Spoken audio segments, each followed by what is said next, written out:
Sir, sir, Some students were asking for the. I have shared it, sir. You have shared with me? Yes, sir. No, I don't think so. Which okay, I will check once again, but I cannot get it. Maybe I will see once again. Yes, sir. I have shared it. You Sir. shared it? Yes, sir. Okay. I will see then. Right. When did you share? Today or yesterday? Yesterday night, no internet, sir, for me. So I shared today, sir. Okay, today only. Today from morning I'm taking classes only. After the classes are over, then I will see. Okay. So now we can start.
Sir, Yes. yesterday you told one formula in kinetic energies. Kinetic energy. Kinetic energy is equals to the change in the mass square minus 2. In that formula, Mass defect. Binding energy also gave you some formula for that also. I think mass defect is equal to change in binding energy, and change in and that is also equal to change in kinetic energy. That is also, but mass defect means initial minus final, and other things means final minus initial. That is the difference. No, sir. In COE, you apply conservation of energy, no, sir. Total energy is conserved. For kinetic energy, in that no binding energy is required, sir. No, not kinetic energy conserved. What? Not kinetic energy. Total energy means including mass energy. Total energy is conserved. That includes the mass energy also. Mass energy plus kinetic energy. Binding energy we don't need. Why do we need binding energy? Not binding energy, just mass energy plus kinetic energy. Binding energy was the energy which those nuclei had already released when they were formed, but now they are not being formed again. Now they are just reacting and forming another daughter nuclei, something A plus B is becoming X and Y. Yes, so sir, when A was formed itself, at that time some energy was released, but that time was long back. Now we are not interested in that. Now, therefore, it will be total mass energy plus kinetic energy in the left hand side is equal to total mass energy plus kinetic energy plus radiation energy in the right hand side. Yes, sir. Okay. Yes, sir. Right. So today we will do radioactive decay, and see they have told here something. I told you before also that the nuclei which is formed. Wait a second, from where I can start. Alpha decay. Wait a second. This is decay already here. Mass excess. Radioactive decay. Two main processes: alpha decay and beta decay. All right. So there are some nuclei which are not stable, and which are not stable, they will be decaying to other nucleus. For example, if I have some nucleus, you keep on making your notes. Here I am using HCV directly, so you have to prepare your notes yourself only, right? Let us say some nucleus is existing, some atom is here. Here means, what do you mean by being here? Here means the one which has 100 as number of neutrons, and which has 85 or something number of protons. Here it is. So we know stability is in this side, so it will tend to go this side. If it tends to come this side, then what happens?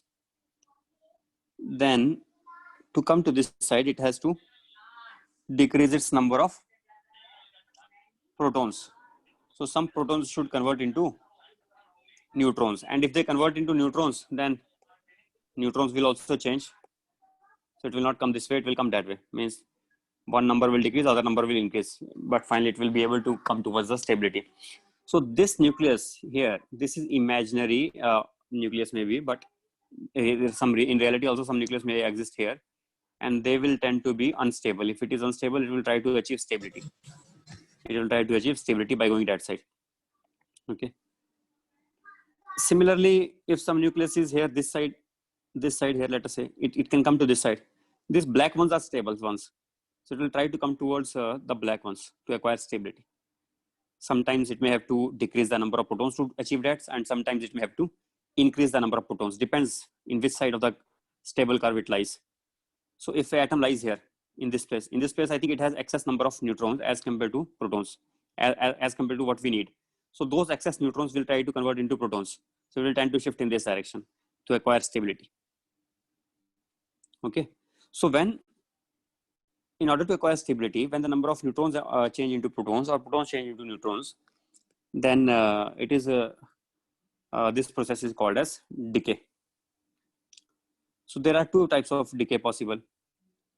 One is beta decay. Beta decay is also of two types: beta plus decay, beta minus decay. What do you mean by beta plus and beta minus? If a proton converts into neutron plus electron,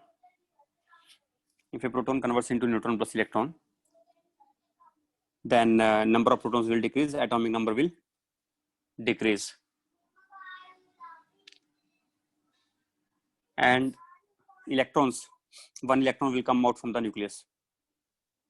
If one electron will come out from the nucleus, then this electron particles which come out of the nucleus, we call those as beta particles.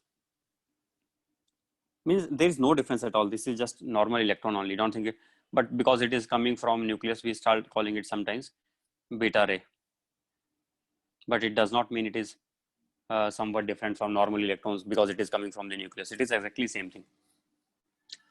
Do the nucleus contain electrons? No, nucleus don't contain electrons, by the way. That also you should not think that they contain electrons, but they have protons and neutrons. But protons convert into neutrons plus positive. This is not electron, sorry, by the way. Wait a second. It is plus charge should be considered. It is positron. It is a charge. It is plus E, means it has same mass as that of electron, but charge is opposite of that. So we should not say it is an electron. It is positron. We should call it positron. When the electron will be emitted, if N converts into proton plus electron. Now the charge is conserved. What charge N has? 0 charge. Proton has 1 charge. Electron has minus 1. Electron has minus 1. So how do they write the charges? Let me check once. They write it below or they write above? The charges where they denote, let me check.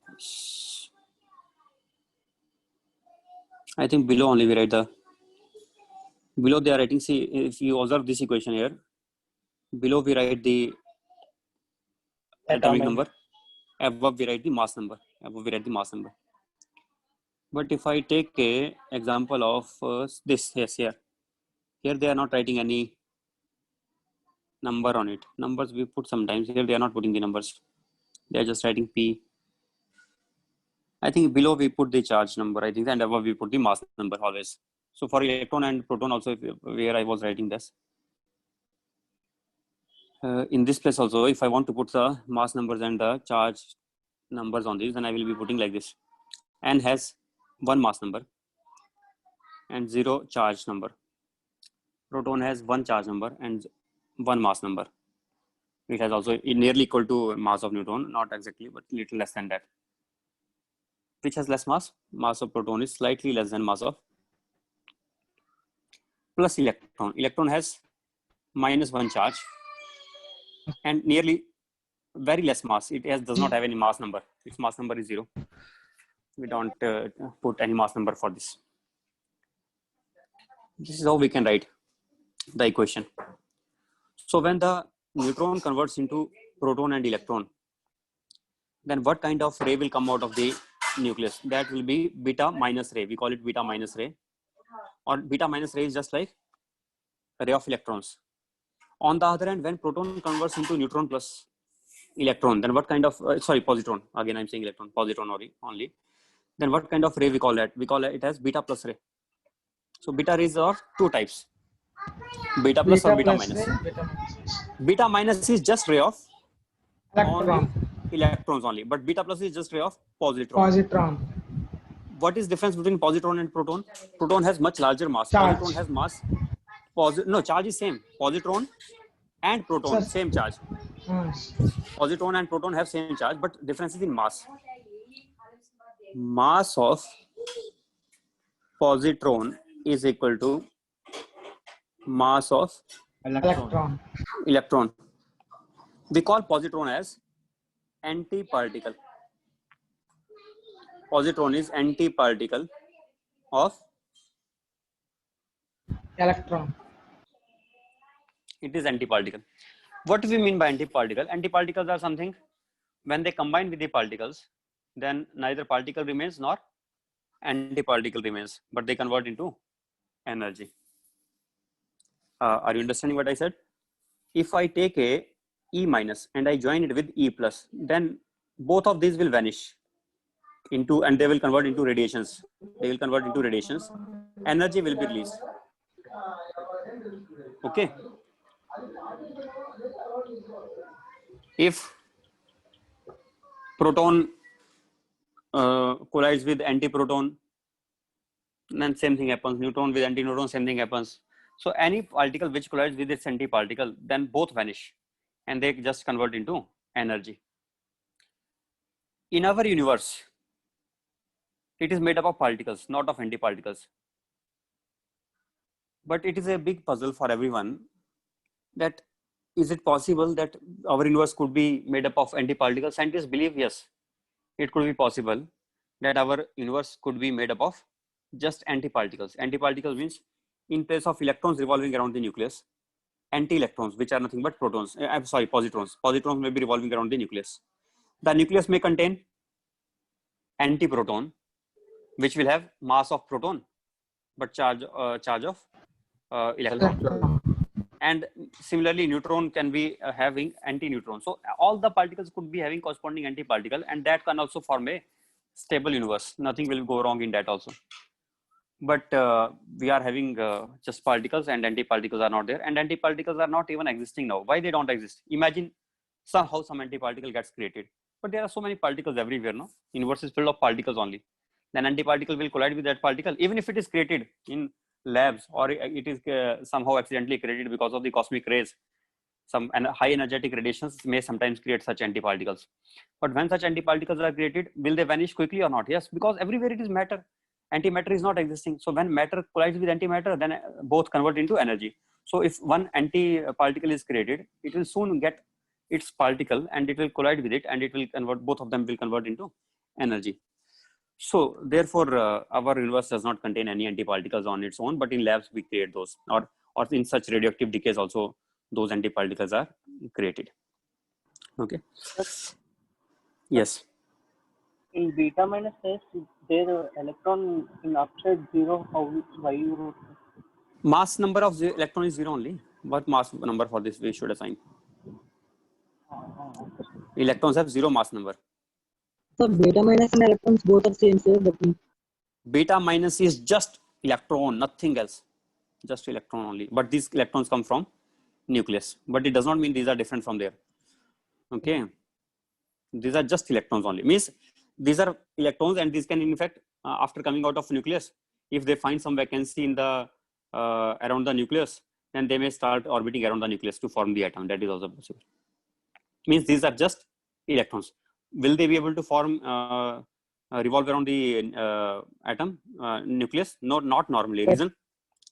Because these electrons are very, very high energy electrons, and they are already having so much high energy, and this will not be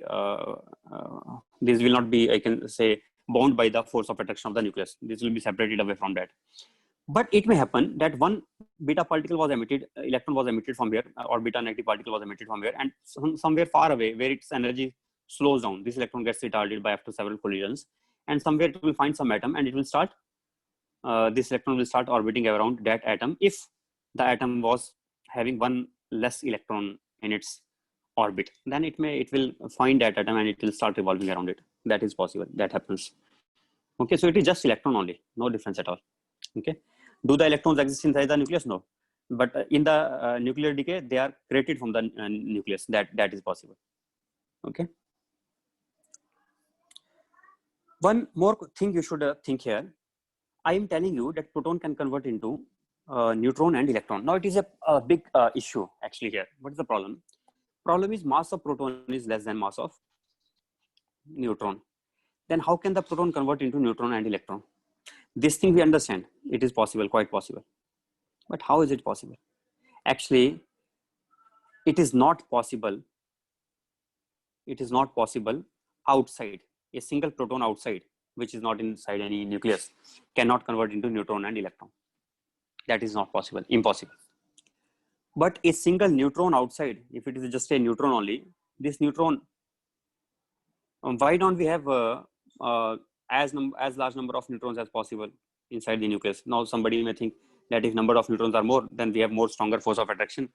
But why the neutrons don't exist and as much as possible? Reason is the neutrons which are not bound by the force of attraction, or if they are isolated, or they are not very much participating in the exchange of the neutrons and protons, and the neutrons and neutrons, they keep on exchanging some particles with each other, because of which they have the exact force on each other. Let's say they are not exchanging such particles and they are just lying isolated. Neutron is lying isolated. Will the neutron be stable? No, it will be highly unstable. I think I have read somewhere, I don't remember exactly, but I think in 1000 seconds, if I remember it right, in 1000 seconds, I think neutron will have probability, 50% probability of decaying into proton and electron. So neutron, isolated neutron cannot exist. It has to convert into proton and electron. It may take some time although, but it will convert. But isolated proton can never convert into neutron and electron. Although scientists do believe that maybe it is possible probably that isolated proton also can probably decay to neutron and electron.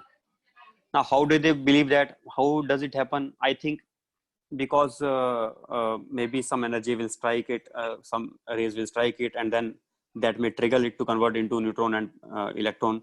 But it is their belief. As far as now, till now, we have not conducted any experiment. I'm hearing some noise, background noise. Please mute yourself.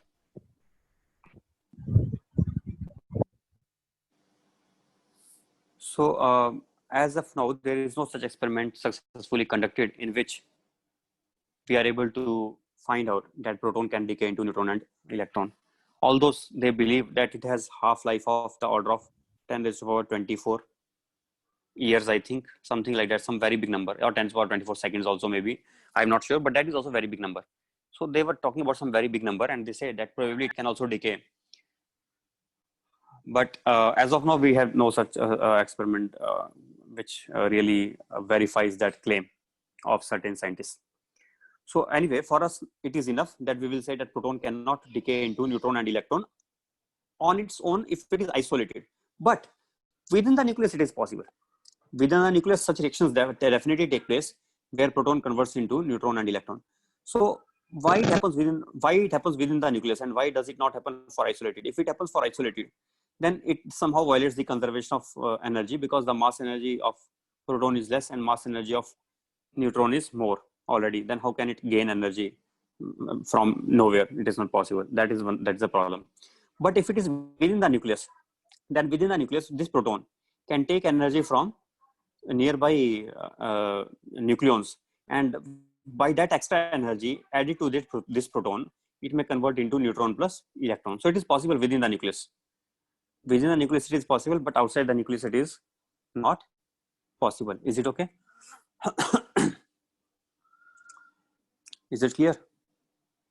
Yes, sir. Hello. Right. So this the two kinds of decay I discussed now. Which kinds of decay? One is called as beta minus decay, which is this one, beta minus, and when proton converts into neutron plus electron, that is called as this is beta minus. Sorry, this is beta minus, and wait a second, what is happening here? Proton, neutron. Upper one is beta plus. No, Beta plus decay, beta minus this decay. This is beta plus, and the other one is beta minus decay.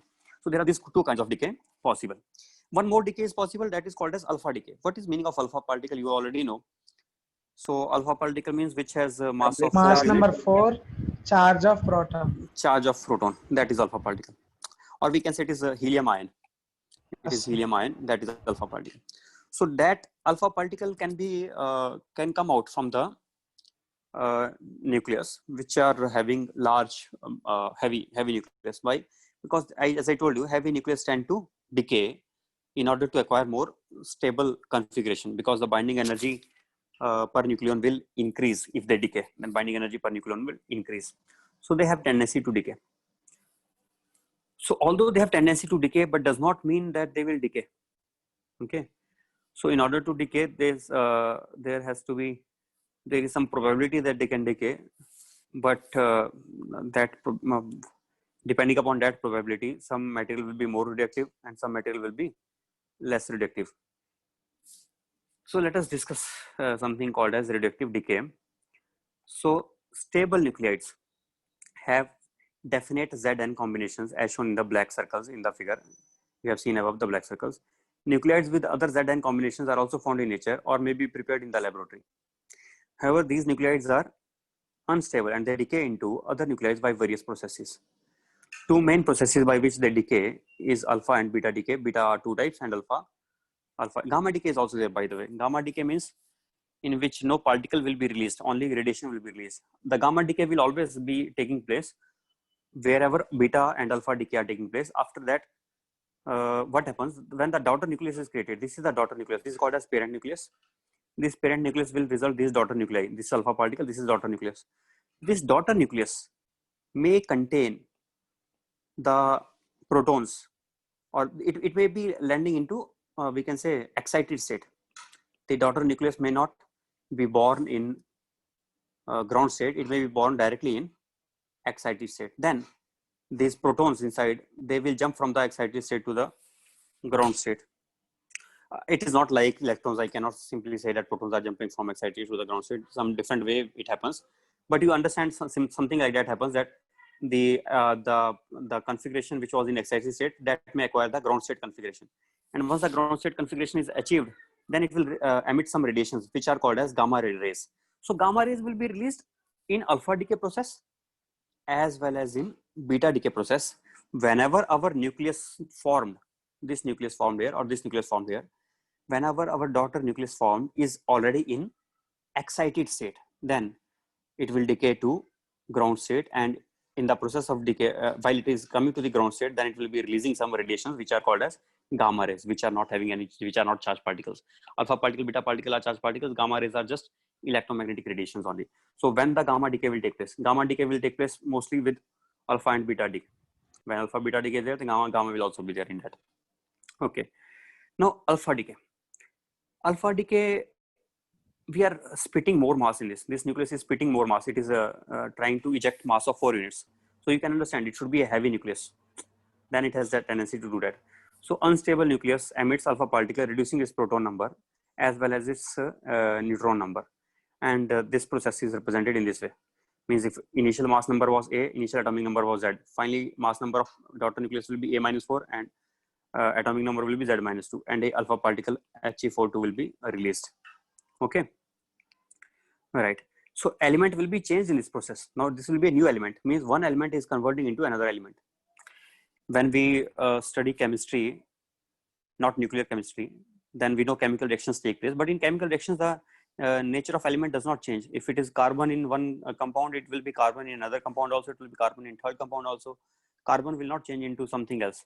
But in nuclear reactions, this is a wonderful thing that the element itself can change. Means we can create a new element from another element. It is very astonishing, and it happens in nature. We can do that. In fact, from hydrogen only, the reactions are taking place in sun, nuclear fusion reactions, and as a result, from hydrogen, we get helium, and also from that we get carbon. Also, there will be a process I will discuss afterwards. We will be getting carbon from that. And during supernova explosions, whatever elements we are having, scientists believe that probably everything started from hydrogen only. And now whatever elements we see here, for example, Earth has so many elements. Earth has gold also, iron also, heavy elements are there, so many things are there. So this Earth is not born from sun. Scientists believe that it is cooked somewhere else in supernova explosion. Somewhere supernova explosion took place. In supernova explosion, what happens? All these different types of elements are created. I don't know it is true or not, but I have read in some places that there are certain planets which are entirely made up of diamond. There are certain other planets which are entirely made up of gold. So many strange things happen in supernova explosions, and this when that explosion takes place, then large number of particles that will spit out in explosion, the way a bomb explodes, and so many fragments will come out of the bomb. But those fragments are nothing but those are some different planets which will form and start evolving around some stars. Okay, so this Earth is created in that way, and Sun is older than Earth, and Earth was created later on. So we know that this all these elements are coming somehow from helium in the beginning, and that happens because of these nuclear reactions, that one element is getting converted into another element. Anyway, so come to this again. Daughter nucleus, parent nucleus, you know this wording. Alpha decay. Bismuth is converted into what is this? Thallium and helium. Right. We don't have to remember. I don't remember. If you can, your choice. But I don't remember this, and I think you also don't need. How can we remember? But yes, a few reactions are important. Those we can remember. Some are related to uranium, because we use the nuclear reactors, and that is our that is our practical significance also, that using the energy which we are getting, the electricity which you use in your houses, in your home, that sometimes can come from nuclear reactors, and those nuclear reactors are based on uranium. So there are certain reactions which are really of general knowledge significance also, and significant for physics also from the exam point of view. Those we will remember. Remaining we don't have to remember. So anyway, this alpha decay occurs in all the nuclei with mass number greater than 210. See, one direct statement they are giving. If mass number is greater than 210, then alpha decay always takes place, whatever nucleus you choose to be. I'm not saying that it does not take place for lesser number. Lesser also it is in place, but for greater it is always there. There is no stable nucleus above 210 which will not have alpha decay. So that reductivity will definitely be there, right? And it will achieve stability after emitting that, and this Q value, etc. we discussed yesterday also. Next, this is the Q value, mass of Q. I think you remember these things. Mass, binding energy, you remember, and you remember minus delta times c square mass defect, and that is also equal to Q value, and that is also equal to change in kinetic energy. These all we should remember. Okay. These are all nearly similar things only. Delta K will be when there is no radiation energy, or radiation energy is neglected. In that case, it is delta K. Otherwise, this delta K will not be valid. But other things will still be valid, like delta BE and mass defect is equal to Q. That will still be valid. Q value mostly is positive only, because minus delta MC square will be positive, or we can say change in binding energy. For any spontaneous nuclear reaction, the change in binding energy has to be Sir, positive. Q value not discussed. Sir. Wait a second. I discussed yesterday. Q value I discussed, I think, in the last. I don't know if you ended the meeting before that, then I cannot say. But in the last, I discussed. Okay. And it is not something new. It is same thing. I am telling you now only. It is same thing only. It's just different name given for it. No, it is not. Don't think that if it is Q value, then it is something else. It is this. This is the definition. What is it? It is the difference of the rest mass energies, initial minus final. And what I call it? Rest mass, difference of the mass energies. That only I call as mass defect. Another name for mass defect, I call it as mass. Not only I. It is a standard term also. Mass defect we call it. Mass defect. Okay. So fine. This is it. Beta decay study from here, and okay, continue. And one thing, yes, this is important here that I should discuss. So weak forces are acting inside the nucleus, because of which the beta decay takes place. Now they say that if beta decay is taking place, it means we have evidence that therefore weak forces are also existing inside the nucleus. There are not just strong nuclear forces, there are also weak nuclear forces. So as of now, don't worry that how these are related to each other. Why weak forces are telling us that there has to be beta decay or something. Don't worry about it for the timing. But you just understand this thing only. that in beta decay, there is one important particle which is released, and that particle is either antineutrino or its antiparticle Positive. neutrino. No, not that. Right now I'm discussing about antineutrino and neutrino, and this has a very interesting history behind this particle. I think you know that which particle was discovered first, electron or alpha particle or Electron. Alpha particle discovered. alpha particle was discovered first, and then Proton. Electron, sir. Alpha particle afterwards electron. No, sir. Proton particle. is involved. Discovered first. alpha particle and then electron, and And then then proton and neutron. neutron, and then these neutrino, etc. I think this is the way these were discovered. I'm not sure although, but I am sure about one thing. Proton first, electron next. Sir. Okay, if it is first or next maybe, but I'm not 100% sure about it. But actually the charged particles are easy to determine, find as compared to the uncharged particles. The reason is nobody can see electron or alpha particle or proton also. But if I have a capacitor and some particles are ejected from it, and here we have some screen, ZNS screen, which can show fluorescence, then as the particles are hitting it, we will see some bright light. So we are able to detect those. That is how we detect those particles indirectly. So means the charged particles are easy to detect and easy to control. We can make them bend their path. We can detect them easily. Difficulty is to find out the uncharged particles. So neutron finding was tough. Therefore, we were able to determine it, found it at last. And this was even more difficult than neutron also. That is called as antineutrino and neutrino.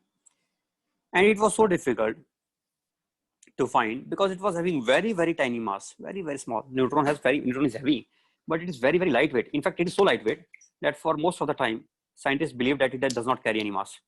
And even now, for all practical purposes, we take its mass to be nearly zero only.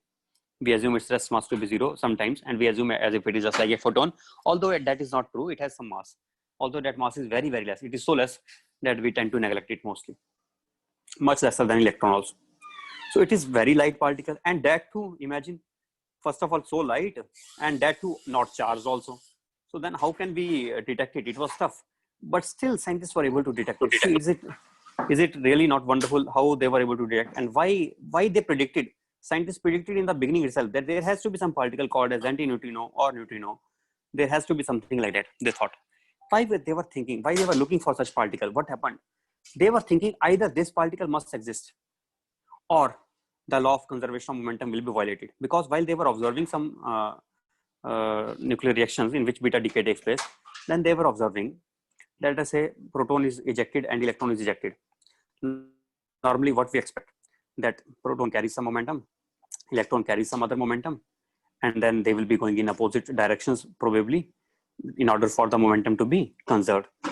If there are just two particles being released, then how they should carry the momentum? They should carry momentum in this way or not?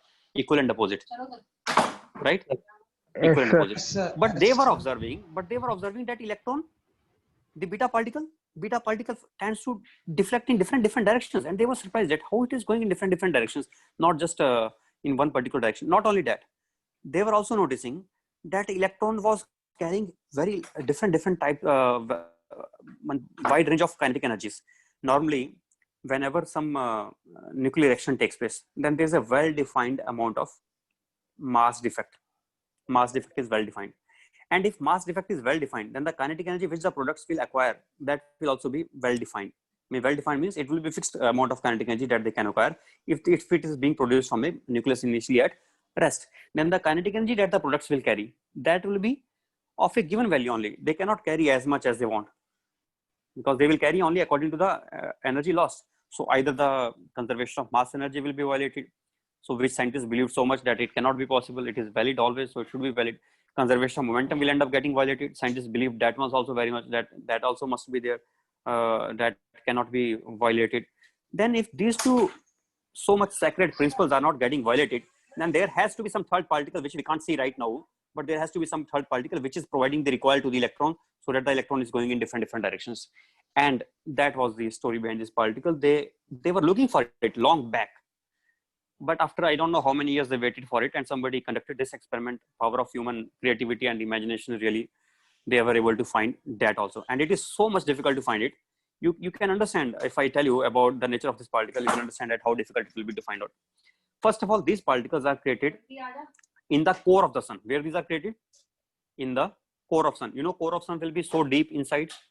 And from the core of the sun, these go undeflected, undeviated, directly come outwards, undeviated, undeflected, and unobstructed.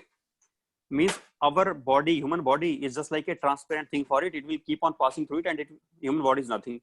When it is able to pass such a thick sun, and if it is Earth in its path, and some neutrons are coming from this side, then they will not be even so many neutrinos, and so many antineutrinos will just pass the complete Earth without feeling that something was coming in its path also. They will just pass through it. They are so tiny, and they don't interact with matter that much. So because their interaction with matter is that less, and they are so tiny that they keep on just moving without getting obstructed. And how many such particles are being created? Millions and millions is very less number, sorry. Trillions and trillions of particles are right now, when I'm talking to you, are passing through my body per unit time. Trillions and trillions of such antineutrinos and neutrinos. And so many of these are coming from the sun. So is it really not surprising that such tiny particles, and still we are able to detect those? In fact, to detect these tiny particles, they create labs, which are underground labs. Why they create underground labs? Because if we detect something here, then there will be some cosmic rays. We will not be able to find out we want that atmosphere where nothing else reaches other than antineutrinos or neutrinos. And that atmosphere we are able to achieve, that circumstances that we are able to achieve when we are very, maybe nearly few 100 meters of thick rock is above, and below that we are there. Or maybe if we are making a lab which is 1 kilometer deep inside the Earth, something like that, then in that case, when those neutrinos will just pass through that 100 or 1000 meters thick sheet, then they will be only reaching, and other particles will not be reaching there. Other cosmic rays or other things will not be reaching there. There will be no disturbance. We can detect those in such calm environment. But yes, we are able to detect those. And given their wonderful history and their important significance, because they are able to save our conservation principles, so these are really important for us, and we should remember. And these are related to beta decay, and these are also related to weak nuclear forces. Okay. Now, just I'm saying related to, because I cannot really give you the reason. These reasons are based on in quantum physics. Now, if somebody thinks how these are related to weak nuclear forces or what it has to do with that, you don't even worry about it. Just remember these things, that is enough for you. And one more thing here, neutron is converted into proton, electron, and antineutrino. Electron has negative charge. I have learned it in this way. Sometimes back, I used to find it difficult to remember when I get neutrino, when I get antineutrino. Then I remembered in this way. Here, for antineutrino, we use a little bar here. This bar does not represent sign. This bar does not represent sign. But I remember in this way, when there will be bar, then there will be electron emitted with it. So electron is of negative sign, no? So with this bar, I remember that there will be electron. And when there will be beta plus decay, when there is beta plus decay like this, then because it is plus here, so this also will be without bar. So when the bar comes, then this bar reminds me of negative sign. If negative sign means beta negative decay. I have learned it in this way. You can develop your own methods, but you have to remember, we have to remember that for beta decay, there will be antineutrino emitted, and for beta minus decay, for beta minus decay, there will be antineutrino, and for beta plus decay, there will be neutrino emitted. Can you remember it? Yes, sir. Okay, all right. So now this was just a reaction when one neutron is converting into proton and electron. But when it is happening within the element nucleus, then let us say this nucleus gets converted into this plus electron plus antineutrino. Okay, then how do we write the kinetic energy available with the products? What will be the kinetic energy available to the products that we can get in this way? Initial energy, initial mass energy minus final mass energy, mass defect. What is the mass defect here? Mass of X atom minus mass of Y atom into C square. Now, actually, this is a nuclear reaction, and it will be a stupid thing to say to write it in terms of mass of atoms. But understand, because we have z number of electrons here in this revolving around it, right? That I have taken extra. But here also I have taken how many? Z plus Z2. 1 number of electrons extra. If I have taken those extra and when I subtract, then it means I have subtracted what? I have subtracted just mass of some 1 electron. Z cancels. Overall, it means if I convert this reaction into nuclear reaction, means not in terms of mass of the atom, but if I write in terms of mass of nucleus, then it will become mass of nucleus of X minus mass of nucleus of Y, mass of nucleus of X minus mass of nucleus of Y minus mass of electron. So that it will become. And I think that is what we wanted to do here. In terms of the nuclear reaction, if I write, then what I should write? I should write mass of nucleus of X minus mass of nucleus of Y minus mass of electron also, because that is also there in the product side. That only we should write. So if I write in terms of, if I into C square is there already, that I told you that it is like units. Yes, sir. Yes, sir. So no need to worry about it. Whenever I'm writing M and I'm not writing C square, you assume it is.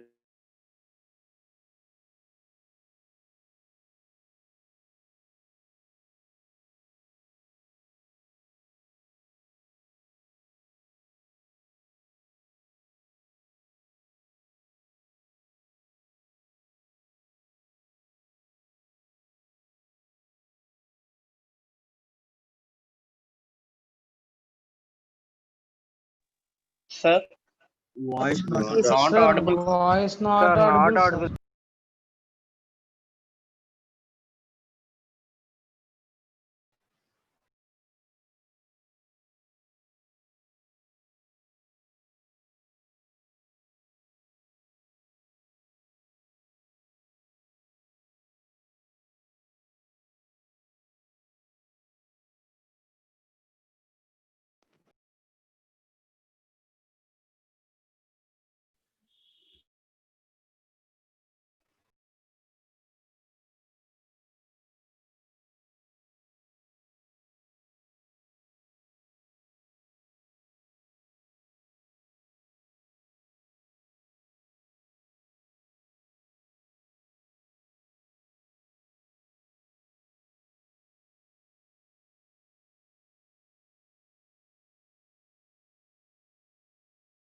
sir. Sir,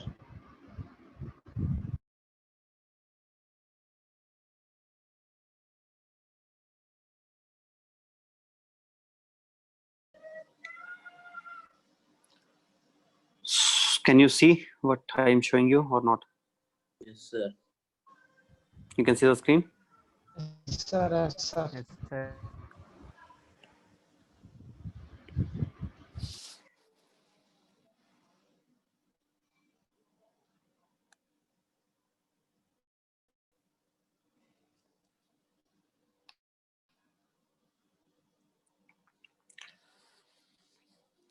So have you understood this reaction here?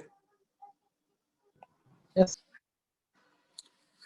This reaction was for beta minus decay. Minus. Beta minus. There is a slight difference in the beta plus. See, observe here, this green color, I am highlighting it. Here, minus 2 Me comes. If I take mass of atom, minus mass of product, mass of parent atom minus mass of product nucleus, atom, minus mass of product atom, then I have to subtract 2 Me extra here. So somewhat different from the last case. There I don't have to subtract that 2 Me. The reason is, in this time, what is mass of X nucleus? Mass of X nucleus will be mass of X atom mass minus Z electron. Z into mass of electron. Z into mass of electron. And what is mass of Y nucleus? Y atom mass is minus Z minus 1 Me. Right? That is X nucleus, Xn, and that is Y nucleus, let us say Yn. I want to write equation here, so I should write the equation like this. Y nucleus, sorry, X nucleus minus, I should write equation like this. X nucleus initial mass minus Y nucleus minus mass of electron into C square. That is what I should write. But I want to write X nucleus as X atom minus Z me. Then I will write X atom minus Z me minus Z me, then minus Y atom minus Z minus 1. Minus Z minus 1 means that will become plus Z me and minus me. Z me cancelled, and one more me of also subtracted, so minus me again. So we are getting minus 2 me. We are getting minus 2 me. Means when we write in terms of atom, then we have to subtract 2 me from the this mass or difference of mass of atoms. I have to subtract from that 2 me mass. So this will play a role, because answers when they ask such questions, then they ask answers are so close that we don't even neglect 0.5 megaelectron volt. Don't think that mass of electron is negligible, we can neglect it. No, not in nuclear reactions, because when energy corresponding to single electron also will be significant, we cannot neglect that. 0.5 megaelectron volts is not a small energy, it is big energy. Right, this one, don't forget these two reactions. Don't forget where we have to take minus 2 me and where we don't have to take minus 2 me. Just keep these ideas in mind. Having thought about this, then we can move on to gamma decay. Read about it, I already discussed. You can read again here. Law of radioactive decay. Yes, this comes important point again, law of radioactive decay. So if you know, I told you, I think that I think everybody knows about carbon 14. Let us discuss from carbon 14. Do you know that carbon 14 decays into carbon 12? Do you know that or not? Yes, sir. So that carbon 14 which decays to carbon 12, what is the half-life of its decay? It will take nearly 5,000 years. I may be wrong. I don't worry about that, but approximately I think 5,000 years nearly. Assume it to be 5,000 years. Let us say its half-life is given as 5,000 years. What does it mean? If I say its half-life is 5,000 years, what does it mean? It means if I have sample of carbon 14 atoms, let us say if I have 1 lakh carbon 14 atoms, how many? 1 lakh. 1 lakh is a small number, although I should say maybe several billions, trillions, something. Okay, just for easiness, yes, or we can think in terms of moles. Yes, that will be better, I think so. So if I have, let us say 100 moles, maybe 100 moles of carbon C14, then after 5,000 years, 50 moles would be remaining. 50 moles will be remaining radioactive. Those will still be C14, but remaining 50 will be converted into C12. C12. Those will not be C12. radioactive now. Those will not be any more radioactive. So this is It is meaning of half-life. 5,730 years, sir. 5,730. Okay, Yes, sir. right. Good to know the exact value. So if I have, let us say, one single carbon 14, does it mean that in 5,700, what you said, 30? Yes, sir. Does it mean in these many years, this single C14 will convert into C12? No, sir. How many years will it take to convert? Cannot be determined. It will not. It can never be determined. We don't know. We can never determine it, but we can say probability. What is its probability of decaying in 5,730 years? Then you will say that probability of this atom decaying in this nucleus decaying in 5,730 years is, it is 50% probability. 1 by 2. It is 50% probability. But it does not mean it will decay in this time. It is just 50% probability. What is the probability of its decaying in 1 million years? Some probability we can find out. But can we say it will decay in 1 million years? We can never guarantee. And we cannot guarantee that you take it now and you start observing it, and just in next second only, it decayed into C12. That is also possible. It is a surprising thing that we really have no control over when will it be decaying. It is just probabilistic. Probability has lot of role to play in several, in complete quantum physics, we can say. Complete quantum physics is based on probability. I am surprised by one thing. When I was in your, it is really mind blowing for me when I came to know about these things. When I was in 11th class, I remember, I did not like probability that much at that time. In 11th and 12th class, we used to study. And I used to think that probably it is just one topic in maths, which we probably don't need in science that much. And it is, I think, just okay, we are just studying it, but we probably don't need it that much. At that time, I was not even aware properly that we even use it in thermodynamics also. So probability not only we use in thermodynamics and in statistical physics, in kinetic theory of gases, etc., but we use it in complete quantum physics is based on this. Without probability, there is no quantum physics, we should say. Okay, so, and radioactivity, all these things are completely based on this. These are having probabilistic nature. We can predict the probability, but we don't know exact nature of outcome of the experiment ever. Anyway, so radioactive decay means some radioactive nucleus will be there, which will be unstable, which will decay into more stable nucleus when we don't know, nobody knows, but with what probability that we know. Means if I have a large sample, if I have, okay, wait, let me ask another question. Let us see what answer we will give. If I have 4 C14 atoms in 5,730 years, how many of these will remain? 2. That is very bad answer. Very, very bad Cannot answer. be determined. Maximum 2. Cannot be determined, not maximum 2, not minimum 2. We cannot determine. It may happen that after 5,730 years also, now there were 4 C14, and at that time also there may be 4 C14. After 1 billion also there may be 4 C14. We can never predict. We can never predict. We can say what is the probability, but I asked you, I did not ask you probability. I asked you how many will remain after that, and you quickly said 2. It means you are still not understanding what I said. So half-life does not mean that it will just become exactly 50%.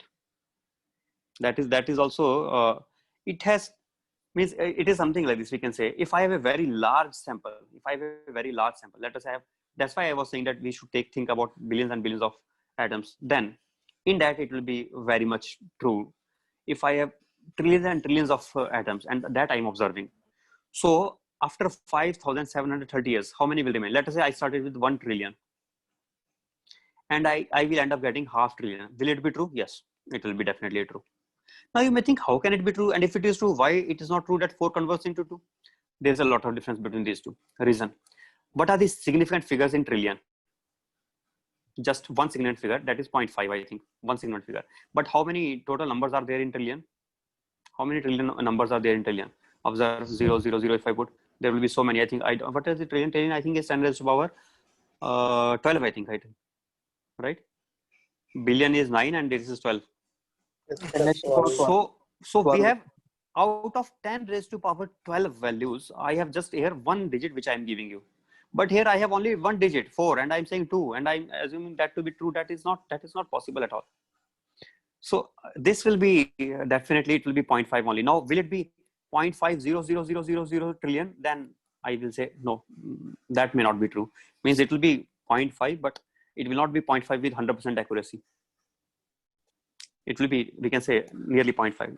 Okay, so it has some probability. It has some probability that we expect. It is like, if, what do we mean by then when we say that it will be having 50% will remain and 50 will not remain? What does it mean?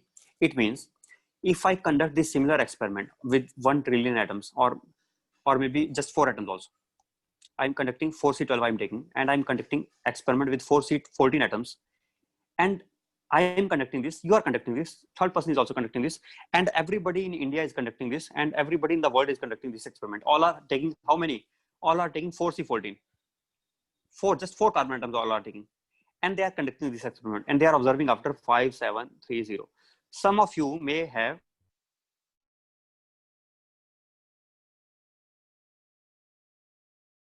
converted into C12.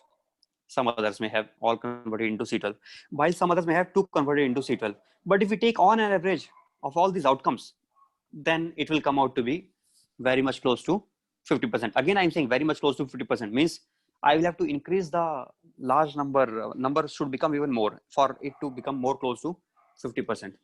So something like that we can think. So it does not mean it will be exactly 50%. That is also a mistake if you think like that. Okay, anyway. Next is, what is the, now you read something from this and then I will just directly come to the formula. Rate of decay, dN by dt. If number of atoms, n is representing number of nuclei which were present in the sample, and out of that, how many are getting decayed in what time? In dt time, dN are getting decayed. Then I can say this, what do you expect? If there are initially more number of atoms, then decay will be more, then this will be proportional to initial number present in the sample. Also, we expect that it will also depend on the radioactivity. This lambda depends on the nature of nucleus, radioactivity of the nucleus. More radioactivity means more lambda value. But also because dN, it is decreasing, so I should write with minus sign. This is the formula, law of radioactive decay. dN by dt is equal to minus of lambda into n. Valid only when the number is very, very large. It is not valid for just 1 or 2 numbers, or maybe few hundreds or few millions also it is not valid. It is valid when the numbers are in trillions, very, very large, more than trillions maybe. Then it is valid, okay? Then it will be giving us more accurate result, means we should say. Anyway, so dN by dt is this formula we should remember, and lambda is called as decay constant or disintegration constant, same thing. Disintegration constant, decay constant, just different names for the same thing.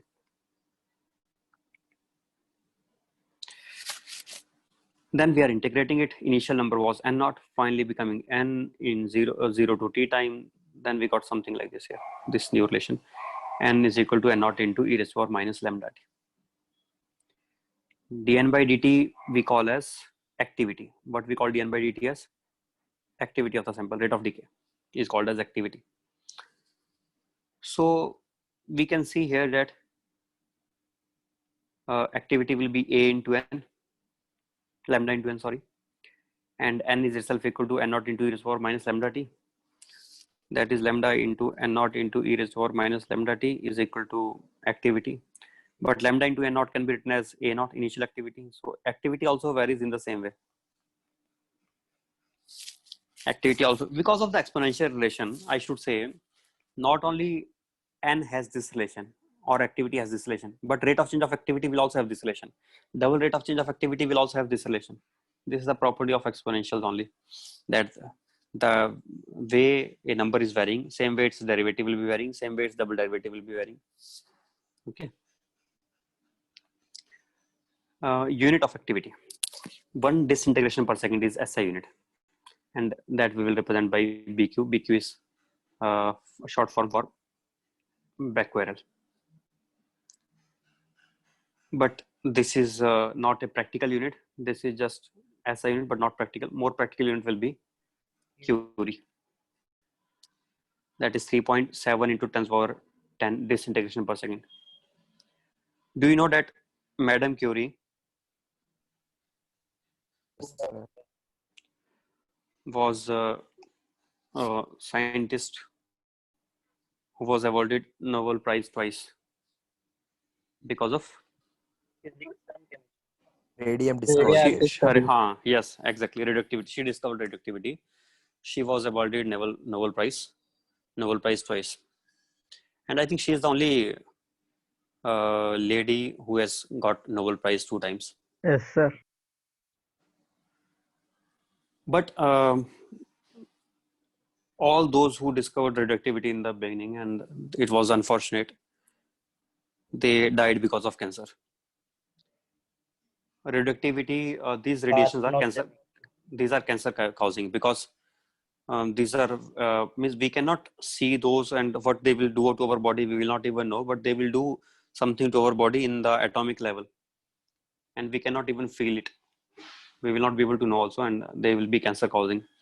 So those died. And not only that, in fact, it was very unfortunate, this radioactivity, when it was discovered in the beginning, it was very really bad at that time. Nobody knew at that time that how dangerous these radiations could be.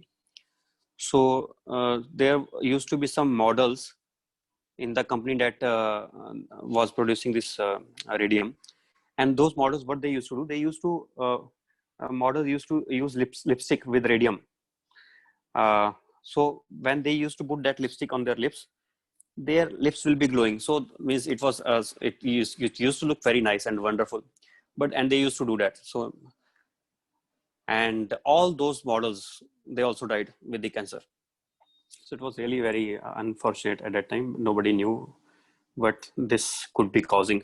In fact, that radioactive material, which was, I think this is story maybe 100 years back, but this radioactive material, which was that radium has very, I think, a large half-life, means that is now also it is as dangerous as it was back then. So if somebody gets that radioactive material from which was produced that many years back, now also it will be as much dangerous as it was back then. It was very dangerous. Anyway, 3.7 into 10 to the power 10 disintegrations per second. So now,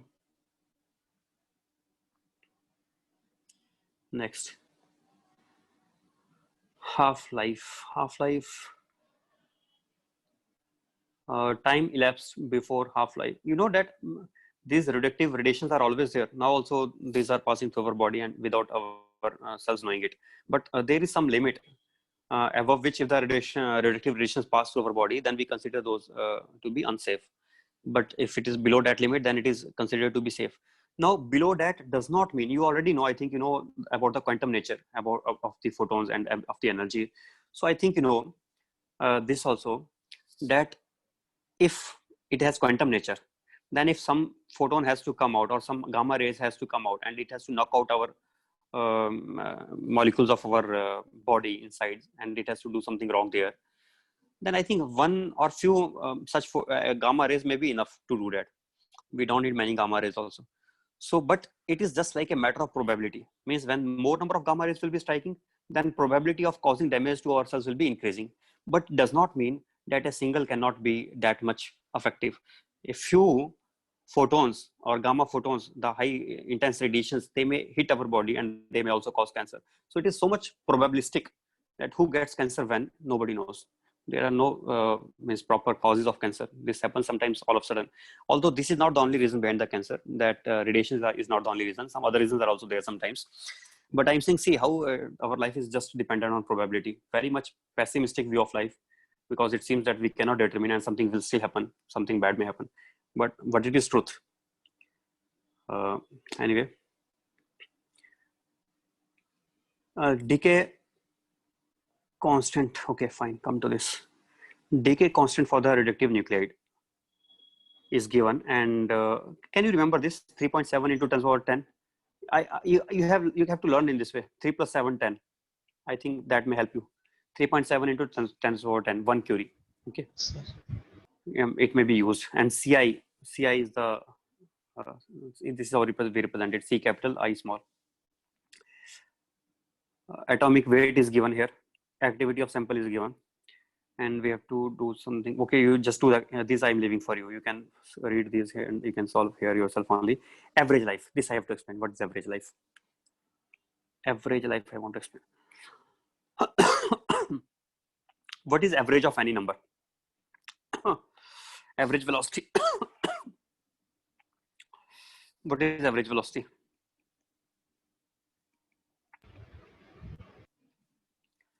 Is it right or not? What is average kinetic energy or average momentum? I can define in this way. Average force I can define in this way. Current. Average force, by the way, I can define this way also. It depends whether I'm talking distance average or I'm talking time average. So average current I into dt upon integral dt. So always average we define this way only. It is nothing new in this. So here also average life. Life means time. And time means time to decay.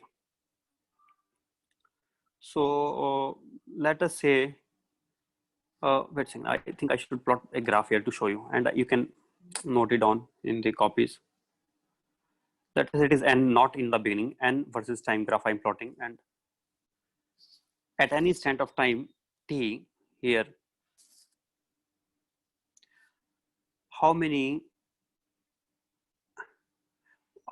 atoms are getting decayed in this instant of time? So in T time, Dn atoms. And Dn atoms are getting decayed or not? So those Dn atoms which ended up decaying at this time, they will have life of T time.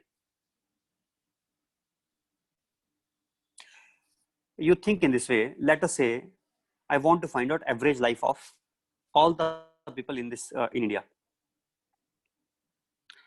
How to find average life of all the people in India? Let us say I found that today, let us say I'm taking data, only today's data I'm taking, and I noticed that today maybe lakh people died or something, and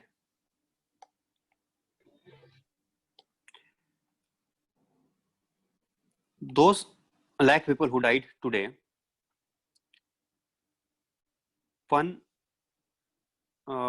some people have age of 10 years age, some have, let us say, 100 years age, some have 60 years age, different ages, and I'm all putting them into different groups, age groups. Then I will do this thing now. Let us say those who are having age of 100 years, how many such people died? Maybe 50 such people died. 100 into 50, that is their total life. Plus those who are having just 10 years age, how many such died? Let us say there will be maybe 10,000 died, like that maybe. So 100 into 50 plus 10 into 10,000 plus so on. Dot we will do.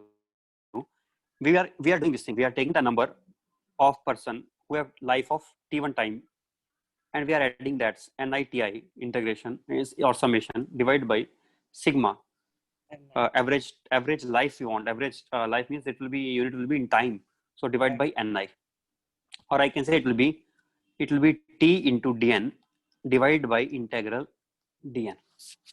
That will be average life. So T into Dn upon integral of Dn. How to do that now? We know already Dn is equal to n naught into e raised to power minus lambda t upon dt here. Then dt will be going to the other side. Dt will be going to, this is Dn. I can put it here. And I will put the limits from 0 to infinity, because I want to find not only for one day, I want to find up to infinity also. If I keep on doing that, then also what average life do we get? That we want to find out. Is it okay? Yes, sir. You got right. So you do the calculation now. I just mainly you remember the formula and you understand what is the logic behind this formula. Once you have understood this, then I think it is not a tough task now. You can solve it and you can get the answer. Integration is not that tough for you. This integration can you do or not? 0 to infinity t into lambda n into dt. We can do it, I think so.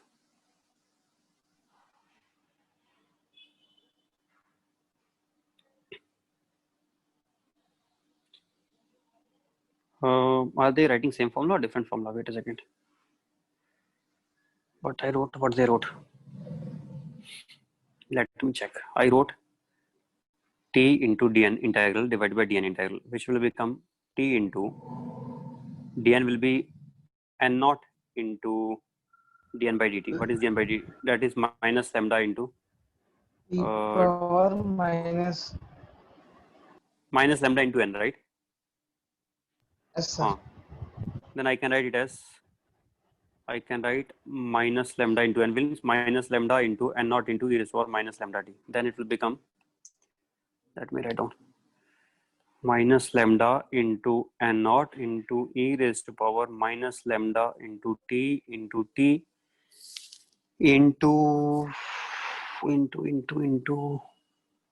dt divided by dn integral. Dn will be n naught into e raised to power minus lambda into t into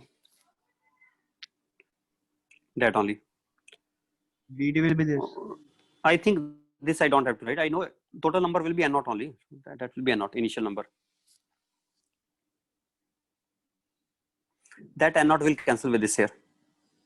Lambda will come outside. Minus lambda comes outside. Then we are left with e raised to power minus lambda t into dt into t 0 to infinity. That's it.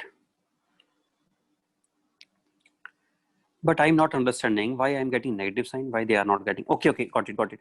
I have to write formula t into mod dn. Reason is I know life that it should not come out to be negative. No, so in the beginning itself I should have taken plus only.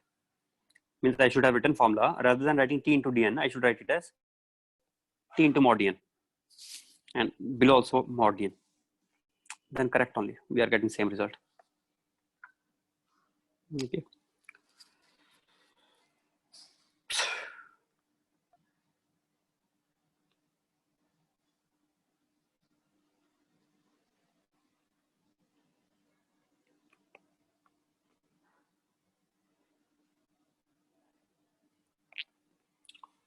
Next.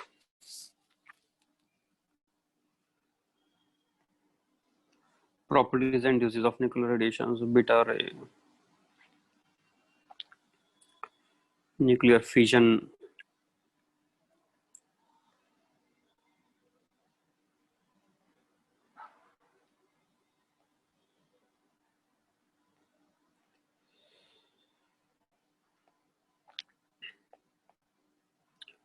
So now I have to take something in my copy.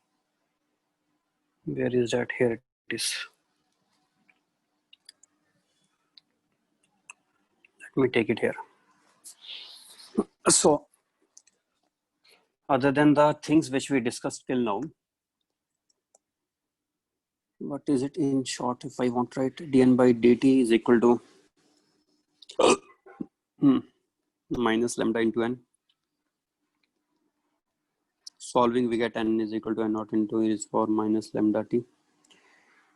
And some units we came to know, 1 Curie. 3.7 10 per 10 BQ. BQ or disintegration per second. 1 disintegration or 1 decay, same thing, 1 decay per second. Okay, this is it. And activity has same relation as, this is called as activity, by the way. Initial activity A naught. Initial activity will be lambda into n naught into e is or minus lambda t, same only. These are the formula which we have done. Other than that, we have done types of decay, alpha decay, beta decay, gamma decay, and somewhat based on that also we have.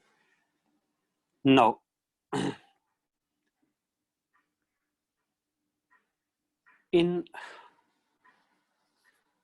there are different processes possible here.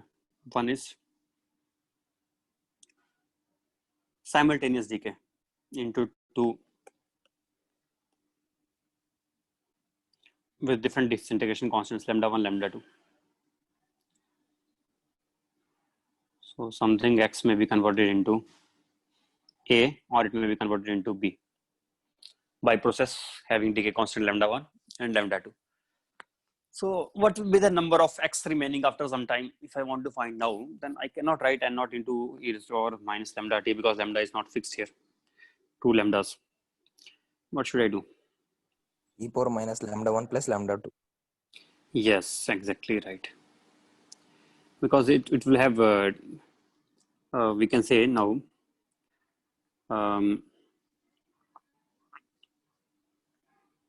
effective decay constant will become lambda 1 plus lambda 2. Mean life and half life I did not discuss here. That also is there. What is mean life coming out to be? 1 by Mean lambda, life is equal to 1 by lambda. T half by log 2. Half life. What is meaning of half life? Half life Log is the, what is meaning? Meaning of mean life, you already know. Mean life is nothing but it is just on an average what is the life of all elements or all the nuclei. That is on an average life. 0, it is below is n naught, and we have to take t into mod dn. You can say t into mod dn integral 0 to infinity upon n naught. That is it. But what is half-life? Half-life means when the number will remain 50% of initial value. Time after which the number will remain 50% of initial value. So when n will become, let us say it is represented, let us say, by t1 by 2. So I will say t1 by 2 is time when n becomes equal to n naught by 2 at t equal to t1 by 2. And what is t1 by 2 coming out to be? How do we represent the mean life, by the way? How should we represent it? I will represent mean life by tau. I will represent mean life by tau, and the reason is, you know that tau can be like a time constant. I can write it as n naught into e raised to power minus t by tau, where tau is mean life.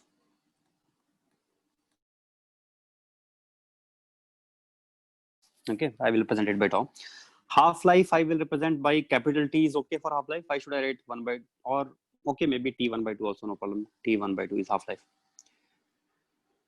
So at t equal to t1 by 2, let us use the formula n naught into e raised to power minus lambda into t1 by 2 is equal to n naught by 2. Then we are getting t1 by 2 from here, I think so. What is it coming out to be? ln 2 by lambda. T1 by 2 will come out to be n naught cancelled. Half we take log of 2. It will be, I think, n by lambda.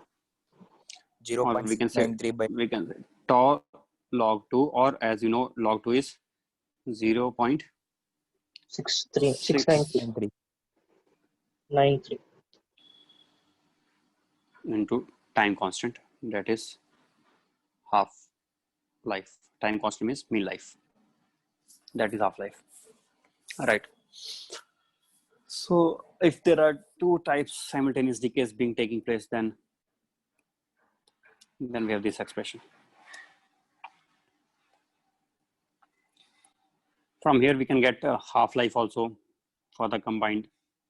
We can get mean life for the combined by knowing the lambda value.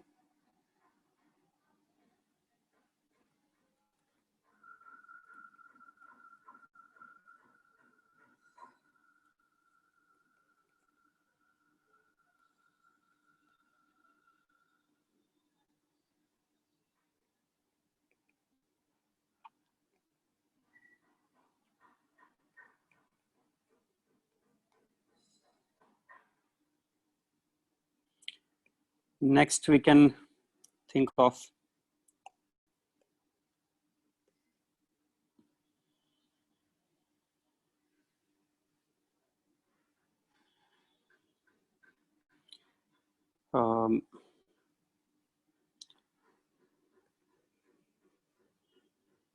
Sir, one scroll up, sir.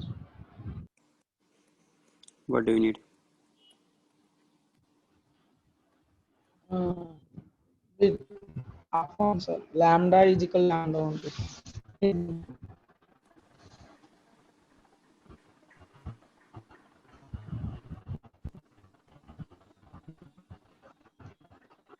Yes.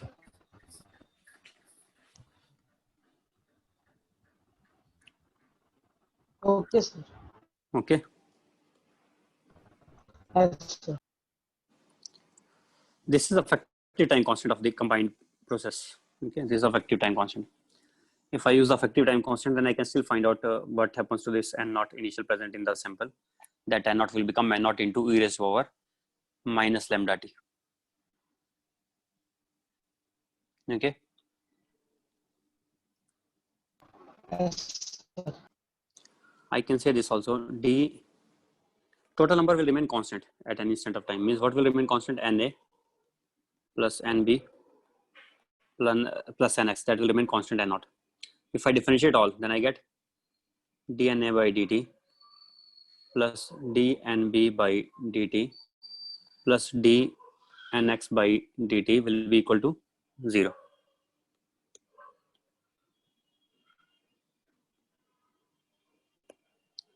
Minus dnx by dt. No, plus only. Plus only. Decreasing. No. Wait a second. That's why it is 0. No, one will be positive, the other will be negative. Then on it will be 0. If I make all the positive, then how can it be 0? Tell me. these two are positive, these are Yes, increasing, sir. this is decreasing, that's why. Yes, sir. Yes. Then I should say dnx by dt is equal to minus of rate of production of this dna by dt plus dnb by dt, and these are being produced at the rate of lambda 1 into nx, and the other one is lambda 1 into nx, let us say, and the other one is lambda 2 into nx, and this is positive only because these are being produced, but this will automate, and this I can write as let it be lambda into nx, because I am assuming its effective lambda to be lambda. Then lambda automatically comes out to be lambda 1 plus lambda 2. In case those who think that why we are taking this effective as lambda, the reason is because I want to write a single value from here. It is our choice. We made this choice here. We wanted to write this into single lambda terms. So what that lambda should come out to be? So that lambda should come out to be equal to lambda 1 plus lambda 2. Oh, 4.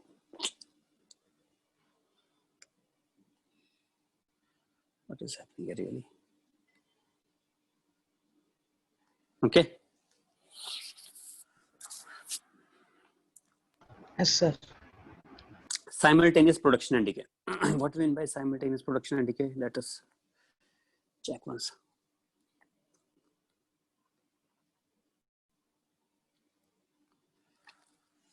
It means that something is being produced out of something at the rate of alpha, let us say. Alpha is the rate of production. And it is converted into A, which is further decayed into B with the decay constant lambda. Alpha, or if you want, you can call it as P, rate of production P. So what is P? P is rate of production of A.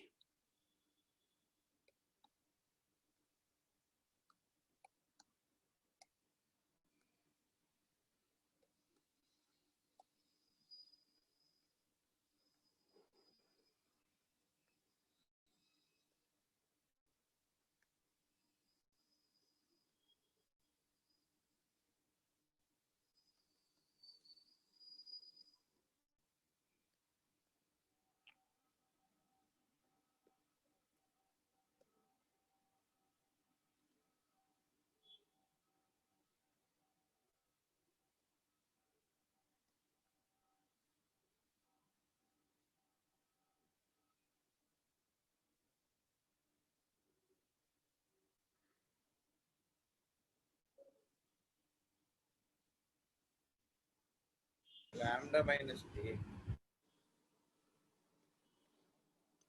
What will be rate of change of A? Now A is being produced as well as being decayed. So it will be being produced at the rate of P. But being decayed will depend on number present at a time. So this will be the total rate of change of. So what is dNA by dt? dNA by dt neither it means rate of production, nor it means rate of decay. dNA by dt means neither rate of decay here, nor it means rate of production. What does it mean? It is just rate of change of A. It does not mean activity this time. So don't mindlessly start thinking that whenever we get dN by dt, it means activity only. Not that. This time dN by dt does not mean activity. It is just rate of change of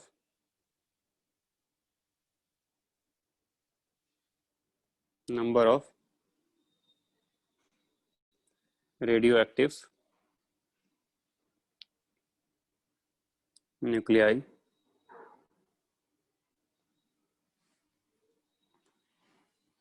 of A type.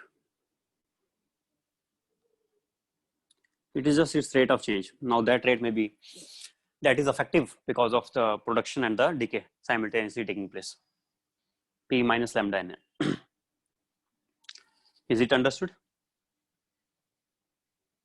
Yes, sir. So dNA by dt is not rate of production, and dNA by dt is not rate of decay also. It is a net rate of change. which takes both effects into account. This. Now, mainly I have to find out how Na varies as a function of time. So I think I can write dNA by P minus lambda Na. In fact, I should have done it before also, but I did not do at that time. Because at that time I was opening SCV, I think. In SCV, I directly told you that if it is P is not there, if it is just being produced, if it is just being decayed, then we get this N naught into e raised to power minus lambda t. That also we get from this equation. But I think at that time I was opening SCV, from there only I was explaining it. And this thing is not in SCV, so I am explaining it in this way. Means you don't have to learn even this formula also. N naught into e raised to power minus lambda t is equal to N. That we are able to prove from by writing dN by dt is equal to minus lambda n, and then dN by minus n lambda n is equal to minus lambda into dt is equal to integral minus lambda dt. n naught to n and 0 to t. Something like that we will be able to prove. Okay, so that proof you should be having in mind. You don't have to learn this formula anyway. Here 0 to t, and this side what should I take? 0 also I can take at any instant of time. Let us say it is n. Let us say it was not existing where there, and it is just produced. Then what it will be? This is not just a problem which I am telling you. It has very much significance. I will tell you what significance it is carrying. Don't think it is just a question and just an old boring question. It is very, very important. It has a lot of significance. Without the knowledge of being able to solve this problem, probably we will not be able to know the age of when dinosaurs lived on the earth. We will not be able to, the reductive dating is based on the principle used by this in solving this question. So how we are able to determine exactly that let us say we've got some fossils. These fossils were here maybe 1 lakh years back. How are we able to determine exactly? Can you tell me what way? Carbon C4 amount of C14 dating. Carbon dating. dating. Yes, sir. Carbon What dating is method. what is meaning of that? What does it do actually? What do we do there? Amount of carbon. C14 present in the foil. Yes, sir. Let us say After I have this wooden block I am finding, and this wooden block was existing long back, and in this wooden block I am finding the percentage of C14. C14. Then how will it tell us about its life? We will compare it with the Half-life. fresh wood block, sir. Fresh sir. wood block. And Yes, if sir. we compare it with the fresh wood block, how do we know that that was carrying initially same percentage as this new block is carrying now? Sir, because the rocks and sand from a place don't change over time, no, sir. Have same composition. Wait a second. What does not change with time? Rocks and sands. And we are formed out of rocks. We are formed out of sands, right? That's what No, you're sir. thinking? No, sir, but nutrients, etc., it will be obtaining from those only, indirectly. No, I understood what you are you saying that only, that ultimately we are formed from earth. And in earth, the composition remains same. Now, I have a question. Why that composition will not change in earth? Why it will not showing radioactivity there? When C14 comes to our body, then only it starts decaying. Does it know that it has come to human, now we should start decaying? Or does it know that the person has died, now we should start decaying? Was it not decaying when it was already present in the rocks? Sir, because the E14 entering into the organism stops, sir, only radioactivity continues. But when it is alive, carbon is consumed, it will be consuming carbon, no, sir. At that time, he is consuming carbon. At that time, he is taking also C14 also he is taking, right? Both he is taking or not? Yes, C14 sir. also he is taking. But then C14 starts after he dies. Then C14 he does not take anymore, right? He does not take anymore. That's what you are saying, right? So while he is inhaling that C14, how do you know that C14 that person inhaled or digested long years back, million years back at that time or now? How do you know that that was same C14 at that time also percentage was same in his body? And when a person lives, then why the percentage remains same in his body? Why can it not be different million years back and now?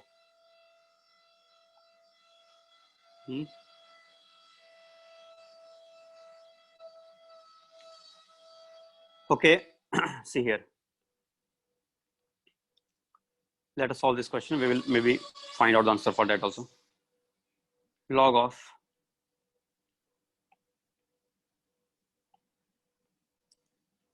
of P minus lambda and A divided by P only minus 1 by lambda is equal to T, which I can write P minus lambda and A is equal to minus lambda T, then it will become e raised to power minus lambda T, then it will become P into e raised to power minus lambda T. P into 1 minus e raised to power minus lambda T upon lambda, I think, will be fine. No, sorry, opposite order. What happened here? This, yes, right only. This is equal to Na. This is equal to Na.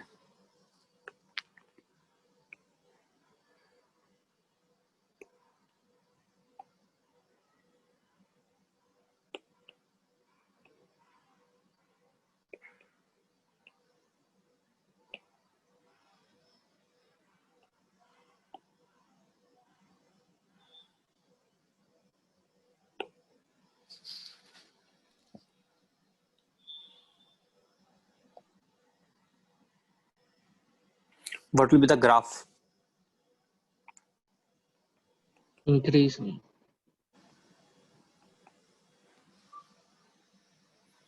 Will it be increasing? Yes, sir.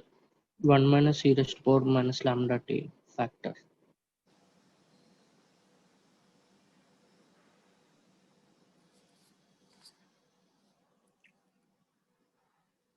Okay.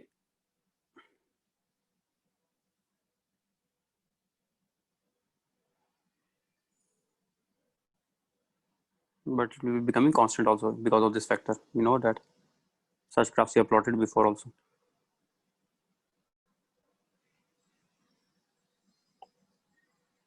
Don't you know that? Yes, sir. No, sir. RC circuits. RC circuits and in some other places also. Capacitor.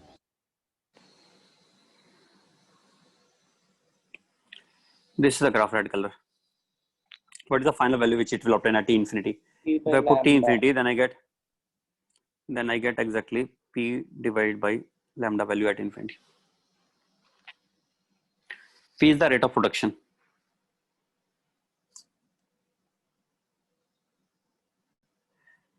This value remains constant with time. Which value remains constant? That radioactive element which is continuously being produced, its value remains constant with time. So in atmosphere it is constant. That was my question, Pritam. I was saying, how do you know in atmosphere it is constant? Why does it not decay in the atmosphere itself? So you were telling me that when person stops taking it, after that it starts decaying from the body of the person. But I'm saying that same way it can decay outside also or not. But outside it is not decaying because it is getting produced continuously by cosmic rays, by the rays which are striking the and that is being decayed in the atmosphere. Carbon dioxide is in the atmosphere and the plants absorb those that take that carbon dioxide atoms from the atmosphere, out of which certain fraction is always radioactive, and that fraction remains constant with time. But when we inhale it and we die, after that we stop taking carbon 14, and when we stop taking it, then yes, then it has to just decay only after that, and then it will not be constant. It is not being produced inside our body, but it is being produced outside. If it is being continuously produced inside our body and at the same time being decayed also, then I think it will also take some constant value, and that value will be equal to P by lambda. But that doesn't happen. So it is being decayed only in our body. So outside, if percentage of C14 is 1%, let us say, I don't know what is the exact number. We can search in Google and we can find it out. But let us say percentage of C14 as compared to C12 in atmosphere is, let us say 1%. And when a person dies, let us say now in his body, I am finding that it is 1/8%. Then how many years back he lived on the earth? If it is 1/8% on in his body, and in atmosphere it is 1%, but in his body it is 1/8%. Then how many years back he lived?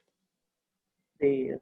5370 into 1/2 into 1/2 into 1/2. How many half-lives?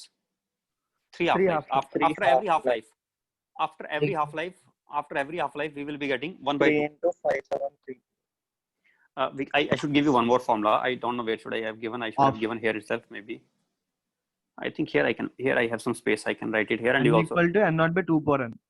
Yes, very good, very nice. N is equal to n naught upon 2 raised to n after N half lives. n after n half lives.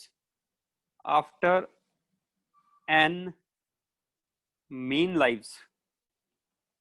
After n mean lives, n will become equal to initial value upon. Think about it also, what it will be. One mean life is 1 by lambda. 1 by e. In every mean life, it becomes 1 by e times. So it will become 1 by E power n. e raised to power n. What is 1 by e, by the way? You should know this also, approximately 1 by e value. 1 by 2 point something it will be, I think. Is it 0.37? 0.67. 0.67 it can't be. 0.367. I think like that, yes, 0.37, I think so. You should know this. It will be, some calculations will be easier if you know that. One thing here I should tell you. So, okay, so you understand that by knowing the percentage at that time and percentage now, we can tell. Also, one more thing here. What kind of question they can, n naught into e raised to power minus lambda t. This is the formula, but this is also equal to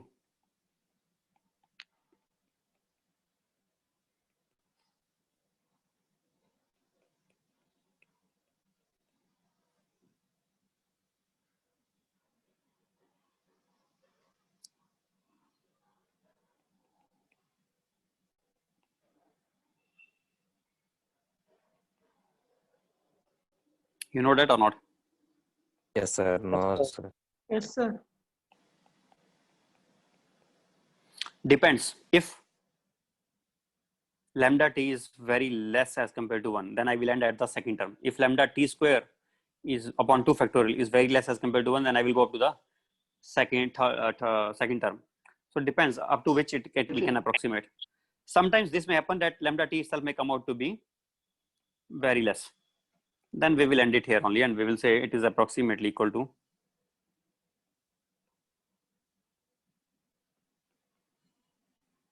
there will be situations like that. They will ask such questions also. So we get ready to use this formula also in such places. Also, one more thing. Do we know in the dead body or in the fossil, do we count the C14 atoms? Do we start counting that this is a person who has died, here? No, sir. Then how do we tell? Beta rays. We will observe just radioactivity. Beta. Very nice, very good. You are 100% right again. What we will observe? We will observe just activity. Because activity also luckily bears the same, luckily, or we can say because of exponential nature of this formula, this also has the same formula. So means if I say that the activity of the fresh sample of carbon dioxide obtained from the atmosphere, if that is giving us in some, I'll put it in some laboratory, and there I will observe the disintegration per second caused by it, how many beta particles it is releasing per unit time.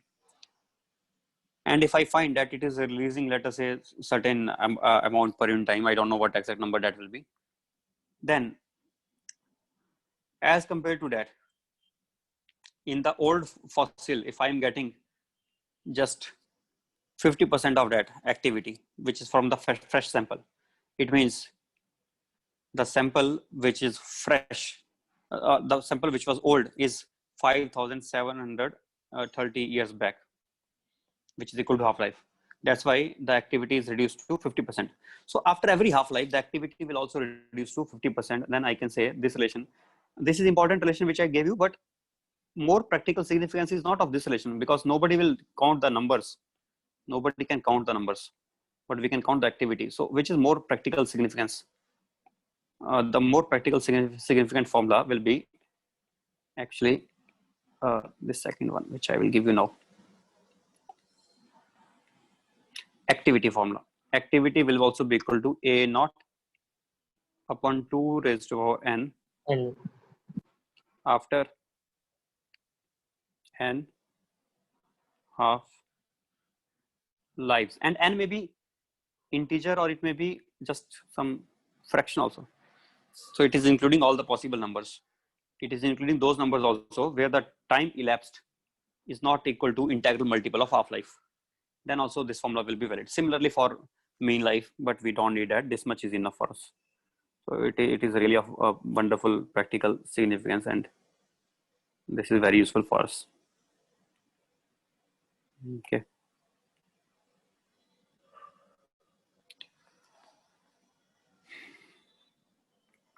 Can you reduce activity of a sample?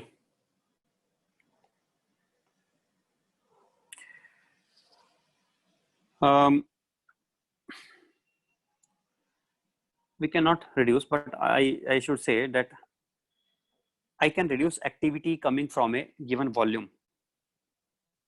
I cannot reduce the activity without changing the number of atoms, but I can reduce activity from a given volume if I dilute that volume. Diluting means, imagine I have a radioactive liquid material. This is radioactive liquid material, and I took this liquid, or it may be some radioactive, maybe, okay, let us say it is a radioactive sugar cube. And sugar also has carbon atoms, and that has some radioactivities there in this because of C14. And this sugar cube I am dissolving in water. Then when it gets dissolved in water, then now whatever radioactivity I was getting initially from this sample, same will be now coming from this total water. So overall radioactivity remains same, but radioactivity per unit volume gets changed. Radioactivity coming from 1 unit volume will get changed. Is it true or not? yes, sir. So let us say from here I was getting 100 disintegrations per second. Oh, no, 100 is less number. I should make maybe 1 lakh. Let us say from here I was getting 1 lakh disintegrations per second. And I dissolved it into water. And after dissolving into water, I took again that unit cube of water from it, and I started observing that water. And from that unit cube, I'm now getting just 100 disintegrations per second. Can you tell me what is the volume of water if this unit cube has volume 1 centimeter cube? This was having volume of the sugar cube, that was 1 centimeter cube. So I dissolved it into some water. I don't know what is the volume of water. And then what I did, then I took the size 1 centimeter cube, I took it outside, and I started observing the activity now. And I am observing now activity is just 100 disintegrations per second. How is it reduced? Does it mean suddenly the element became less radioactive? No, not like that. But because the total radioactivity coming from the whole, that will be same only. If I am doing it at the same instant only, after some time activity will change, I know, but let us say this whole thing I am doing in the same instant of time only, and it does not change significantly in that duration. Will it change significantly in that duration? Depends on the half-life. If half-life of certain material is 5,700 years, then it will change over the period of several years. It will not change in few minutes. So I can say that this sugar cube has same activity here, and when it is dissolved, then the activity coming from that water should also be same. So its activity should still be how many? Let us say 1 lakh. I assumed it to be 1 lakh. 1 lakh disintegrations per second. It will come out to be 1 lakh disintegrations per second. But in my 1 centimeter cube water, which is coming from it only, from that I'm getting 100 disintegrations per second. Then can you now tell me what was the volume of water inside the container? Use some logic, you can tell it. 1000 centimeter. Volume of water inside the container. 1000 centimeter. What 1000? Centimeter. 1000 centimeter cube is right answer actually. 1000 centimeter cube is right answer, and 1 centimeter cube, by the way, is called as 1 milliliter. So I can say 1000 ml, and 1000 ml can be written as, I think, 1 liter. So this is 1 liter water here. How much is this water? 1 liter water. Now, some of you may think that, sir, it is stupid. Why will some person do like that? Why don't we measure, put it in a jar and see that is it 1 meter, 1 liter or not? Yes, obviously, nobody will do such a stupid thing. I just wanted to make some point here that we can determine its volume, and it has wonderful significance again. Very, very important, very, very useful. You know what doctors do? Let us say they want to check what is blood inside your body. Will they suck out all your blood and put it in a jar to check how much is the blood inside your body? Will they suck out all the blood from your body and then they put it in the jar and then they measure the blood inside the body or not? They will not do that. What they will do? They will, in one injection, they will give put a radioactive material, and they will already measure its radioactivity in the lab. They know already what was its radioactivity before injecting. Now they will inject it inside your body, and they will leave it inside your body for some time. Why they will leave inside your body for some time? Because the blood has to be, this injection has to be dissolved throughout the blood. It should be uniformly distributed everywhere in the blood. And after some time, they will come again to take blood from you. Those who have undergone some medical test, they know this thing, that they will come again and they will suck out some blood from you. Okay. So they will take that injection. They will take that injection. They will pull this time. They will pull the blood from you. Last time they gave some injection, and that injection was given of radioactive material. Now they are taking it back again. And when they are taking it back again, then again they send that to the lab again. In the lab, they again find out what is the radioactivity of that now. And they will observe that this radioactivity is now, let us say, reduced to certain amount. Let us say it is reduced 1 by n times. How much is it? It is reduced 1 by n times. Then what does it tell us? It tells us that the blood in your body is n times the injection volume of injection. Whatever injection they had given to you, that injection was, let us say, 1 unit. Then blood in your body should be, after putting that injection in your body, this total volume will become n plus 1 times, we can say. So then the total volume will be n plus 1 times. Then activity, when it will get dissolved everywhere, then activity will become 1 by n plus 1 times. So when activity becomes 1 by 1 plus n plus 1 times, then we understand that what might be the, but n may be very, very large as compared to 1. So I may say just 1 by n times is enough. Last time also I did not consider the volume to be changed. Otherwise, exact answer may not be 1000. It may be different, because when we inserted this cube inside, after that the volume became 1 liter. So volume of water was not 1 liter. That was 1 liter minus 1 centimeter cube. But because 1 centimeter cube is negligible as compared to 1 liter, so I will consider 1 liter to be correct answer.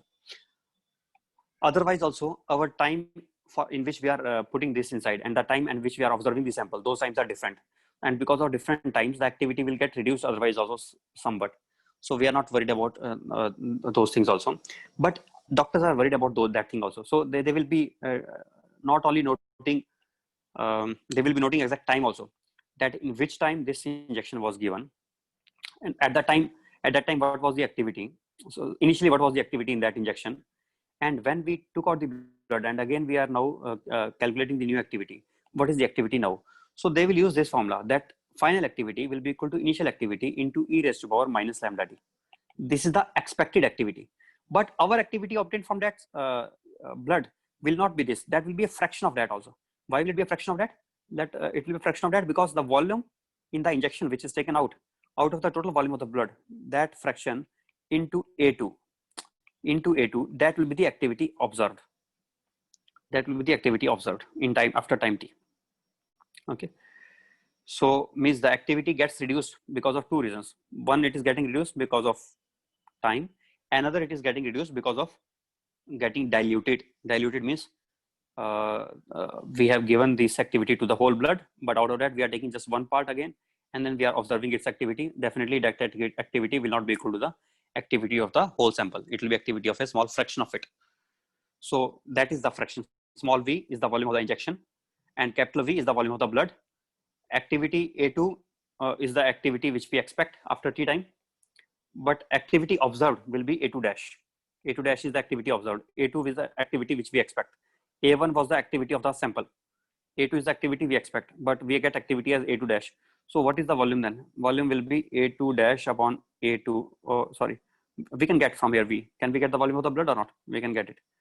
Volume of the blood will come out to be, capital V will come out to be the volume inside the injection into what was given to us. Initial activity A1 was given, let us say, into A1 into e raised to power minus T divided by A2 dash. A2 dash. A2 dash is the activity observed after time T. Activity observed of what sample? Activity observed of the sample of the blood which was again taken back from us after T time. That was taken after T time. That is observed, which they will give us. This was the initial activity which they had noticed already before putting the injection in our body. That was the initial activity. This is the final observed activity, and this is the volume of the injection, and this is the volume of the blood. We are able to find out the volume of the blood. Okay. So this is how we do. It has practical significance. And so reductive dating, and this, and time is over. Time is over. I think I can continue tomorrow. So let us end this discussion now. And the knowledge that you have now, by now, just few things are remaining. One thing is still pending, and that is successive decay. If I cover that, then I think you can do almost every question of nuclear physics. Other than successive decay, one more thing is there. Nuclear reactors I have to discuss. Nuclear reactors and nuclear fusion. Nuclear fusion, and one more thing, I think. Nuclear reactors, nuclear fusion, and within that I can discuss threshold energy required for nuclear fusion. It is same nuclear fusion only. Nuclear fusion and something called as threshold energy. These things I will be discussing. Then everything will be over. Okay. Successive reductive decay will involve multiple A converting into B, but not stopping there. B is also reductive, and B is converting into C. Sometimes C may also be reductive, and C may be converting into D. But I will discuss of three only: A converted to B, B to C. Then what happens? This I will discuss tomorrow. Today, what you want to do? I recommend you to do HCV exercise, and HCV you can do exercise today. Exercise and solve examples. Today you can do that much. The remaining I will discuss tomorrow. Okay.